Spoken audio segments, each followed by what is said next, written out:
El día de hoy tenemos aquí en el estudio La Trinchera el agrado de recibir a Sergio Haro, reportero del periódico Z, periódico semanario en Tijuana, con 34 años siendo libre como el viento. Sergio, muchísimas gracias por la atención a esta invitación.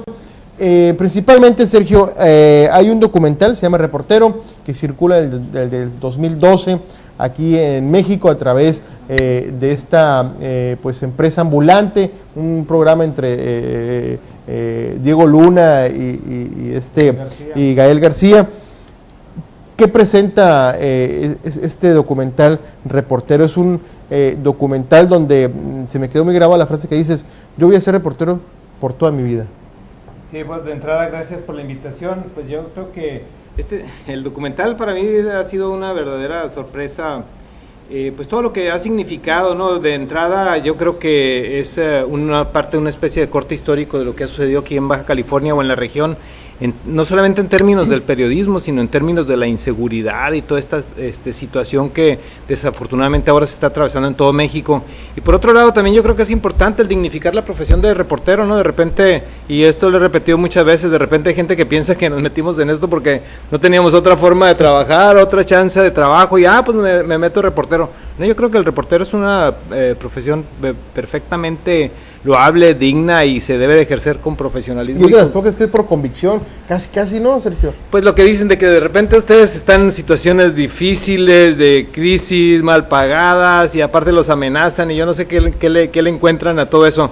Bueno, lo que pasa es que pero se escucha una nota y sale uno corriendo, Sergio. Sale uno corriendo, pero cuando toda la gente corre a alejarse de lo que está sucediendo, nosotros corremos al revés, hacia donde está la situación. O sea, esto tiene su lado amable, la adrenalina, si te quieres desarrollar en términos personales y profesionales, yo creo que es un área bastante importante. Claro, hay que hacerlo bien, hay que hacerlo profesionalmente, claro. Preparándose. No es nada más de que de repente es que no encontré trabajo y me voy de reportero, ¿no? Pero el documental a mí me parece es un trabajo muy bien hecho por un equipo de un productor neoyorquino de origen mexicano, Bernardo Ruiz. Originalmente él ha comentado que estaba tratando un tema de migración, buscaba hacer una especie como de reflejo de lo que está sucediendo aquí, lo que sucede en la sociedad material y de México. Pero en el camino nos topamos y platicamos, y alguien lo contactó conmigo desde allá de México, me hablaron, y así empezó una serie de pláticas que después fueron a conocer mi archivo, comentamos nuevamente, después quisieron ir con el equipo para grabar, me hicieron una entrevista de casi todo un día, y yo pensé que hasta ahí había llegado todo, que aparte, pero no, después querían ver otras cosas. El caso está en que, para no hacer el cuento largo, duró casi, de lo que me di cuenta, casi más de año y medio esta serie de pláticas, y de repente aparecieron en Tijuana en el periódico y hablaron con la directora y grabaron algunas sesiones. Yo le preguntaba a Bernardo en ese inter que si de qué se trataba exactamente el documental, y él se reía y decía: no te preocupes, diciendo, yo tampoco no estoy muy seguro de qué se trata. El caso está en que el tema que tenía que ver con migración lo cambió diametralmente, y se fue a abordar el tema del periodismo, de lo que ha sucedido en Baja California, las agresiones, el atentado contra Blancornelas, el asesinato del gato, el asesinato de nuestro compañero Benjamín Flores aquí en San Luis Río Colorado, el atentado contra otro editor de Z, Francisco Ortiz Franco. Entonces, toda esta situación que hemos pasado en el periodismo regional, y que ahora es lo que vemos, esto es bien actual porque está sucediendo en todo el país. Vemos agresiones a compañeros. Cuando salió el documental, a los 2-3 meses asesinaron a 4 compañeros en Veracruz, los encontraron en bolsas, en pedazos, tirados en una zona del río. En Tamaulipas habían tirado granadazos a la redacción de uno de los medios. En Guerrero desaparecieron a compañeros. En el Estado de México, Monterrey también. Monterrey, en Torreón, en toda esa zona lo que antes eran regiones muy calmadas, ahora resulta de que son regiones sumamente peligrosas por la efervescencia de la inseguridad del narcotráfico. Para el trabajo periodístico. Bueno, lo que pasa es de que esta es la situación, que lo que está sucediendo, y como dicen, a los reporteros nos llevan entre las patas, claro, porque nuestra chamba es precisamente documentar lo que está sucediendo. Entonces, en el documental se aborda toda esta temática, y finalmente se presentó por primera vez dentro del Festival Ambulante en la Ciudad de México en el 2012. Y el Ambulante, una de sus características, bueno, es un trabajo muy seleccionado, claro, de documentales de todo el mundo, fundamentalmente de la región, y empezó a recorrer el país y después eso ha sido una experiencia muy interesante para mí en lo personal, porque empezó a recorrer festivales, sobre todo de documentales que tienen que ver con derechos humanos, y de repente que un festival en San Diego, y de repente que un festival en Nueva York, y de repente que otra vez en el DF, y aquí mismo en Tijuana, en Mexicali, que me invitan de la universidad. El año pasado fuimos a Holanda, a un festival que tenía que ver con Amnistía Internacional.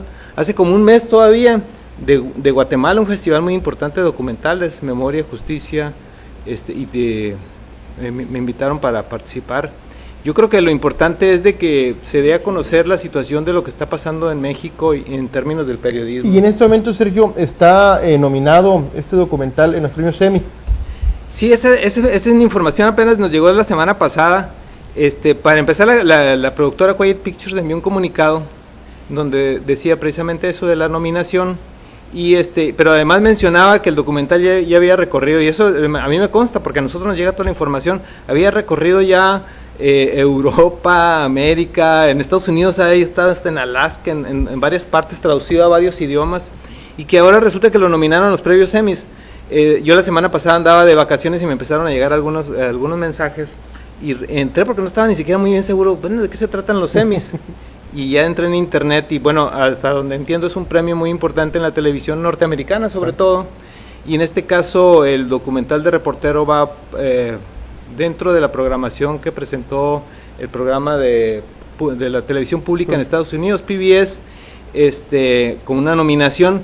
Eso yo creo que habla pues de la calidad del trabajo que se hizo. Yo no estoy diciendo quién salga o quién no salga, simplemente que es un trabajo muy bien hecho, la narrativa, la secuencia, la música. Yo le decía a Bernardo, ¿de dónde sacaste la música? Dice, no, es música especial para el documental, dice, la hizo hecha especialmente hecha para el documental, la hizo un músico inglés, y sí, la trama la va llevando así como con suspenso, parece que en cualquier momento va a pasar algo. Entonces, desde mi punto de vista, yo no soy especialista, pero es un documental muy bien hecho, técnicamente muy bien hecho, con una narrativa muy bien lograda, y que finalmente el tema yo creo que es bastante interesante. ¿Bernardo qué es apellido? Bernardo Ruiz. Él es nacido en Guanajuato, pero criado en Nueva York. ¿No? Es muy joven. Pues cuarentañero por ahí, ya que está en su etapa madura, exactamente. Bueno, Sergio, vámonos un poquito atrás. ¿Quién es Sergio Haro? ¿Dónde naciste y dónde te nace esta, pues ahora sí que inquietud por ser lo que hoy eres, un reportero, pues ya con ¿cuántos años tienes en el profesionalismo? Alrededor de 30. 30. A ver, cuéntanos, ¿quién es Sergio Haro? ¿De dónde eres? ¿Qué pasa contigo? Yo soy Sergio Haro, soy reportero y fotógrafo, mitad y mitad. Soy de aquí, toda mi vida he vivido aquí en Mexicali, pero si me dicen dónde naciste, yo nací aquí en Luis B. Sánchez, Sonora, que es en la parte que divide entre Baja California y Sonora, pero que depende del Ayuntamiento de San Luis. Entonces a mí me dicen... ¿Eres como el puente tú casi, ¿no? Sí, pero en la parte del valle, en Luis B. Sánchez, el kilómetro 57. Entonces me dicen, ¿tú eres de San Luis? Pues no soy de San Luis. Es que no soy de San Luis, yo soy de Mexicali, nací en Luis B. Sánchez, Sonora, pero toda mi vida he vivido aquí en Mexicali. Yo soy egresado de la licenciatura en Educación de la UABC, y casi desde que salí de la universidad me involucré en esto del periodismo, regularmente con proyectos independientes, ¿no? O sea, no me ha tocado estar en medios en donde no coincida con la línea editorial que tienen. Es lo más complicado, ¿no, Sergio? Sí, porque regularmente tú traes una idea, pero chocas para empezar con tu editor y aparte chocas con la línea editorial del periódico. Entonces la verdad es que no hay cabida. No tienes que... No entiendo qué puede estar haciendo uno ahí, ¿no? Ah. Entonces, desde que salimos de la universidad, un grupo de compañeros están conformando medios independientes, me invitaron, después yo me fui involucrando, después me involucré con Z, estuve un tiempo, después me vine a trabajar en La Crónica, estuve como 4 o 5 años, y han sido experiencias muy intensas porque en cada momento pasaban muchas cosas. En el semanario 7 días. Después de La Crónica yo regresé a Z como unos 8 o 9 meses, pero ya traíamos la idea del 7 días del semanario, que lo conformamos un grupo de compañeros, Benjamín Flores de San Luis Río Colorado, Miguel Cervantes de Tijuana, y de aquí de Mexicali, Sergio García Domínguez, Gabriel Gutiérrez y yo. Empezamos con muchas ganas, con muchos bríos, y resulta que a los 3-4 meses asesinaron a Benjamín Flores. Hace poco fue el aniversario luctuoso, ¿no? Así es, la semana pasada, el 15 de julio. Aquí pasamos una fotografía, ustedes estaban en un restaurante comiendo, ahí tú eres el más joven de de todos ellos, ¿no? Pues más o menos ahí medio de la generación. Pero Benjamín también, ¿no? Sí, Benjamín era mucho más joven que nosotros. Yo creo que Benjamín en ese tiempo tenía como unos 27 años, muy joven y muy... ¿En qué año lo asesinaron a él? En 1997. Nosotros acabamos de empezar con el proyecto de 7 días. A los 2-3 meses, pues traíamos muchas ganas y muy peleoneros, con mucha adrenalina, y de repente que nos tumban a un parte del equipo muy importante. ¿De qué manera, no? Y entonces eso te da así como que una idea, una sacudida, y te dice exactamente dónde estamos parados, pues. O sea, yo venía a trabajar con el Z, donde habían asesinado a Héctor Félix Miranda, había toda una serie de situaciones muy duras. Después me había ido a la crónica y ves el mapa y ves Tijuana, San Luis, y en medio Mexicali, y tú dices, híjole, pues es que ¿dónde estamos parados? Pues después de eso yo me quedé al frente del semanario durante 7-8 años, hasta que llegó un momento en que la verdad, como era un proyecto, los proyectos independientes regularmente el principal problema es lo económico, que la publicidad, que de qué manera poder salir adelante, y salimos adelante durante 8 o 9 años, una etapa muy interesante, pero llegó un momento en que yo sentía que ya no daba más desde mi perspectiva en lo que ya se había hecho. Entonces llegó un momento en que yo puse un pie afuera, me fui a trabajar a la radio y después regresé a trabajar con el semanario, con Z. Es la tercera vez que estoy en Z, dicen que soy de los únicos que ha hecho eso. Que ha ido y regresado. Ajá, y en esta última etapa tengo alrededor de 8 años, nada más estoy ahorita con ellos. Y las experiencias que has tenido tú de esas amenazas periodísticas, ¿cómo te han marcado como reportero? ¿Te has vuelto una persona más preocupada, más angustiada por lo que pueda suceder a tu alrededor? ¿O qué? Pues lo que pasa es de que yo creo que ese tipo de situaciones así como que ¿cómo decirlo? Te hacen ver lo que está sucediendo y tienes que tener los pies bien puestos sobre la tierra, o sea, no puedes andar jugando. Hay temas en donde sabemos que los tenemos que abordar con mucha seriedad, con mucho profesionalismo, pero que los tenemos que abordar, porque llegó un momento en que algunas gentes decían que no había que abordar el tema del narcotráfico. Pues ¿cómo no vas a abordar si esto es lo que está sucediendo? Pues los tenemos que abordar con todas las implicaciones que se tiene, y obviamente tomar una serie de medidas, pero hasta ahí. Lo demás, tratar de vivir la vida, la verdad, que lo más normal posible, por decir de alguna manera. A mí me ha tocado estar en foros en varias partes y nos preguntan que si en Z, que si traemos chalecos, que si traemos cascos de esos de guerra y ese tipo de situaciones. Pues la verdad está en que no, o sea, nosotros de repente sí ha habido momentos en donde se tienen que tomar medidas más fuertes en términos de seguridad, sobre todo en Tijuana. Pero de una u otra manera aprendes a vivir con eso y saber que las implicaciones que tiene el abordar este tipo de temas, ¿no? Repito, no estamos jugando ni le estamos haciendo al héroe, simplemente estamos tratando de abordar lo que está sucediendo, y esto es lo que está pasando en la región. Afortunadamente Baja California está más o menos medio tranquila, entre comillas, comparado con lo que había estado pasando en el 2006, 2007, 2008. Pero como que se va trasladando esta nube gris que empaña a las autoridades, al mismo Secretaría de Seguridad Pública, a los reporteros, se va como cambiando de lugar, ¿no? Sí, si viéramos el mapa de México, de repente sabemos, ¿no? Baja California, Sinaloa, Baja California, Tijuana, Sinaloa, Culiacán, en Chihuahua, Ciudad Juárez, fueron durante varios meses y varios años los lugares más sangrientos, no solamente para los periodistas, para la población en general.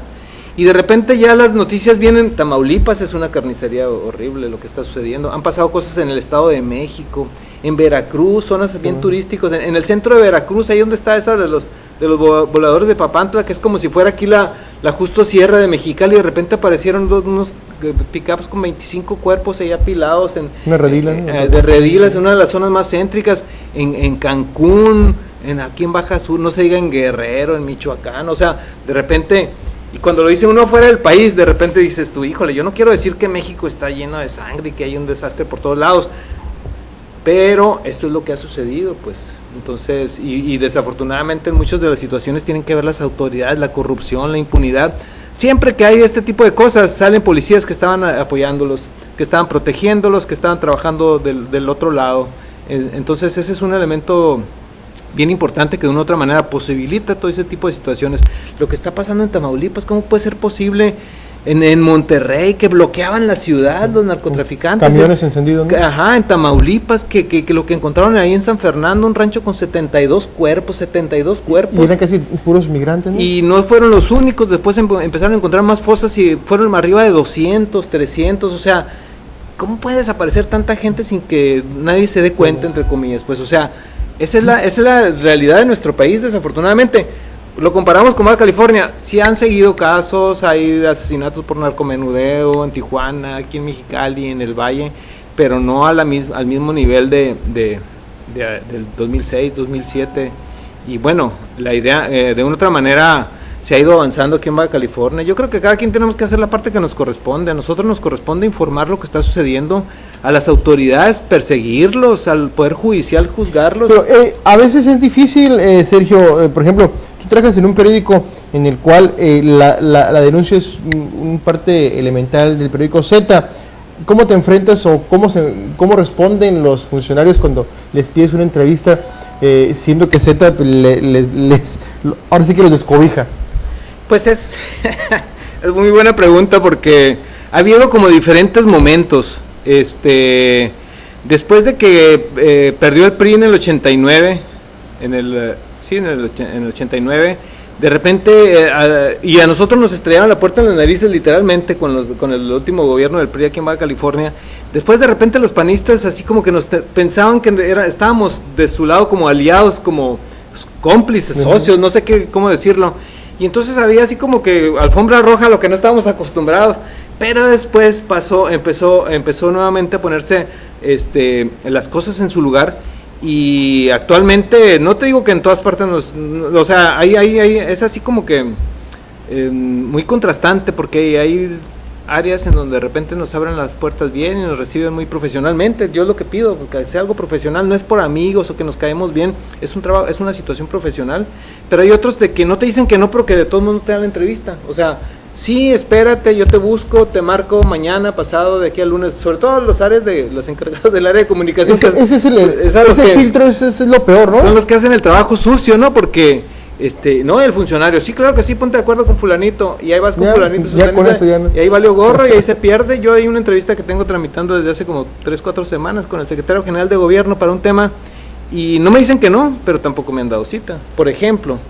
Y de repente vas con otra gente y te recibe inmediatamente. En el caso de la Procuraduría, por ejemplo, sí, espérate, nomás que se desocupe el funcionario, espérate 2 horas, yo lo entiendo, está ocupado, y a las 2 horas platicamos. Entonces es muy disímbolo esto, pero ni nos abren la puerta, si nos tiran la alfombra roja, ni tampoco nos cierran la puerta en las narices. Entonces ahí tenemos que batallarle, es la chamba que de repente también tenemos que aguantar, ¿no? Actualmente, ¿qué estás cubriendo, Sergio?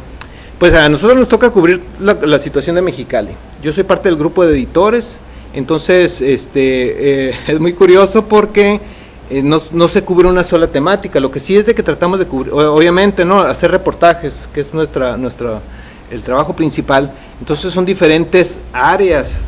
Entonces, y la de seguridad, obviamente que esa no la soltamos. Lo que pasa es que regularmente los temas de seguridad lo trabajamos en equipo.